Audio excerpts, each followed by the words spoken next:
You are looking at surveillance video of alleged drug dealers breaking the law. You are also looking at human beings, sons, fathers, friends, pursuing a way of life that's leading them to prison or to an early death in a gunfight or drug overdose.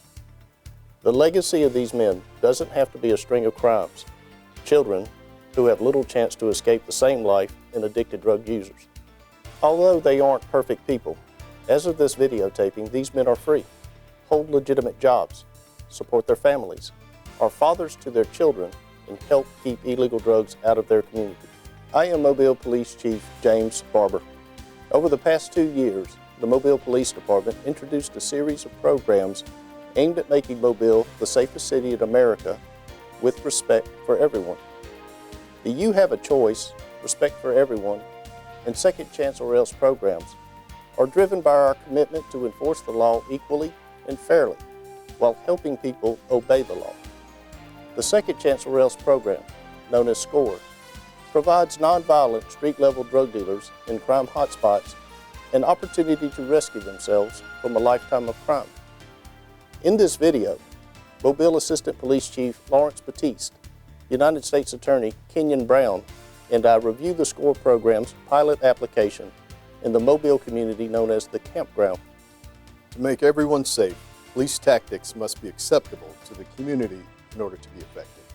Drug dealers plagued Mobile's campground community for decades. Many traditional police tactics alienated citizens in the very communities they were trying to protect and failed to slow the flood of illegal drugs. They made the population wary of cooperating with police officers. In applying the SCORE program, this decades-old problem, local community leaders, Mobile Police, the U.S. Attorney's Office, and other law enforcement agencies worked together to arrest and prosecute campground drug dealers with long criminal backgrounds and records of violence. At the same time, they offered alleged street-level drug dealers with no police records or violent records a second chance. 21 serious offenders were identified through undercover operations. Many of them are now serving long prison sentences. The symbol of their contempt for the law, a dilapidated old building that served as their headquarters, was legally seized and demolished. At the request of community ministers and other leaders, 6 nonviolent suspects were identified and offered the opportunity to turn their lives around through the pilot application of the SCORE program. As of today, these men are obeying the law, meeting their responsibilities. They are free, hold legitimate jobs, support their families, and are fathers to their children, and are helping keep illegal drugs out of their community. The SCORE program candidates learned of their opportunity in a letter that said in part, "You have been identified as a street-level drug dealer. At the urging of the community, the undercover cases that have been made or are pending against you are being held back. Therefore, a one-time offer of help will be granted to you, but you have to attend a mandatory meeting." At the meeting, these men met ministers and community leaders who volunteered to help them change their lives. They accepted the invitation to join SCORE. Traditional law enforcement was focused solely on arrest and incarceration.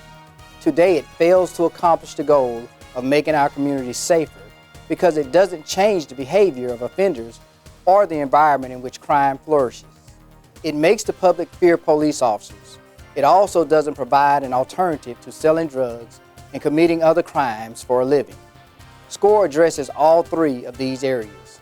SCORE also addresses the loss of potentially productive lives and the overwhelming cost of overcrowded prisons. In 2013, there were 173,916 total crimes reported in Alabama. These crimes resulted in 28,909 arrests for murder, rape, robbery, assault, burglary, and motor vehicle theft. In 2014, Alabama had more than 26,600 inmates in our prison system with only 13,300 beds. That's twice the prison design capacity. The cost was about $400 million. The SCORE program requires courage from the people it helps. It requires commitment from ministers and other community leaders, Bishop State Community College, local employers, judges, the police department, family intervention team, and social service agencies. It requires extra effort from police officers to learn new skills and how to identify opportunities to help. SCORE isn't a cakewalk. Participants get help finding jobs, learning our laws, finishing their educations, understanding their responsibilities, and participating in their children's lives. But the real work is up to them.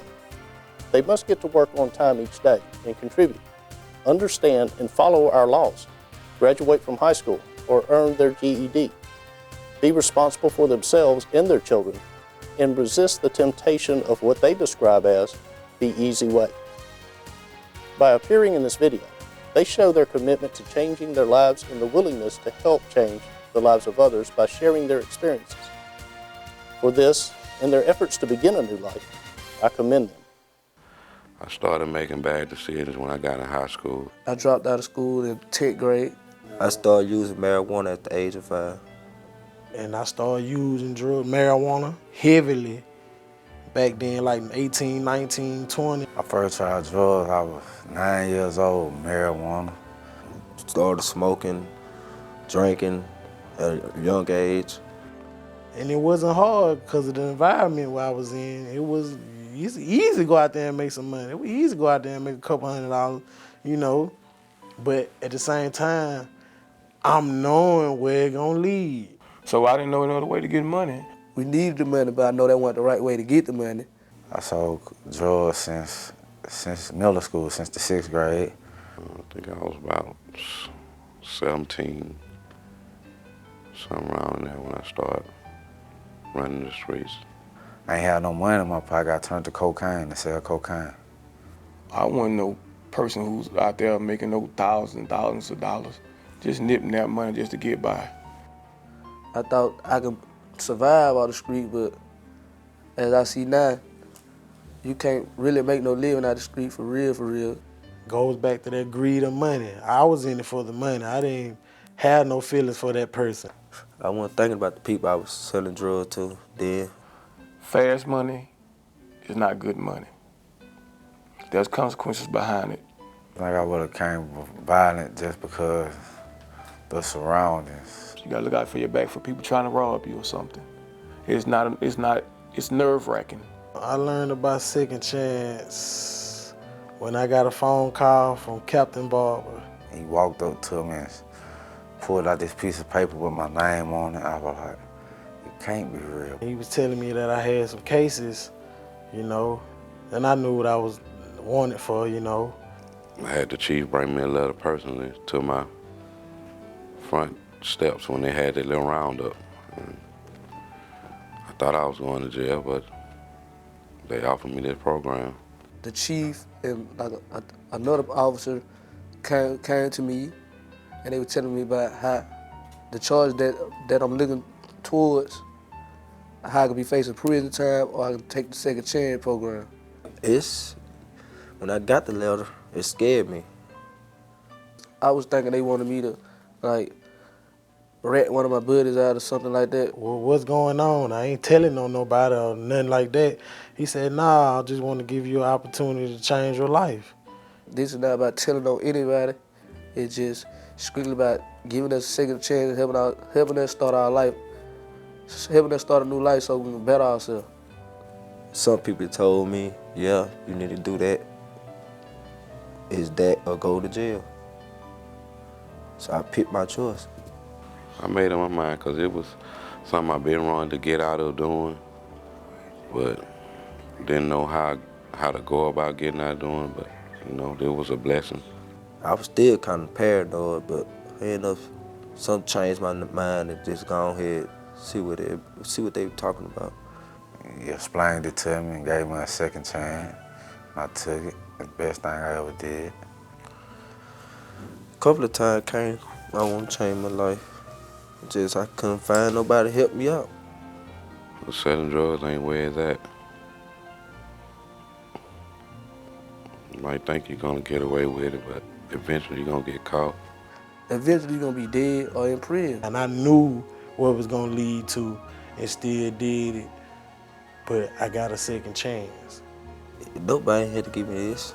I'd be locked. He ain't had to do this. All he had to do was just throw me in jail. Everybody needs help sometimes, you know, and some people don't know about all the resources that they can have. It's an everyday struggle. Nobody's perfect. You know what I'm saying? Nobody's perfect. But if you make strides and you try, the foundation to get laid right there in front of you. Yesterday, I just enrolled in a program where I can get my diploma or my GED. I'm just trying to build up my life. Just stick with the program and everything will look good, and here I am. I'm still here, I'm free. Since the program, a relief that came about. I ain't gotta stand out there and do this no more. I feel like since I got into the Second Chance program, good people are coming to my life, better people and better environment. I could go to work and do the right thing. I could be a family man. I get more respect. Second Chance, and I'm still right here and cleaned up, working now. Family man, going to church, you know. If you want to change, the changes is just, it have to be in you. Like I say, I was blessed for this program. So I thank God every day now. Helping these men turn around their lives makes the people of the campground community safer. It also helps make everyone safer because crime doesn't stay in neighborhoods. The costs of helping them are tiny compared to the damage drug dealers and their customers do to themselves, their families, their communities, and to everyone. While incarcerating all of them for long sentences is unaffordable and ineffective, helping nonviolent offenders change and enlisting them in the fight against crime is affordable and effective. Almost 20 years ago, an inmate at home in prison said, "There's nothing in this world worth coming here. I wish to God that I would have had you then. Man, if I would have had you then, I wouldn't be here now. It's too late." But what was someone like you at then? When I needed you. Be there for somebody. It doesn't have to be too late. The SCORE participants and the ministers and community leaders who are working with them demonstrate the indomitable human spirit. They show us that people will help each other, that people can change, that the people of our communities can live in freedom from fear, and that America's opportunities are for everyone.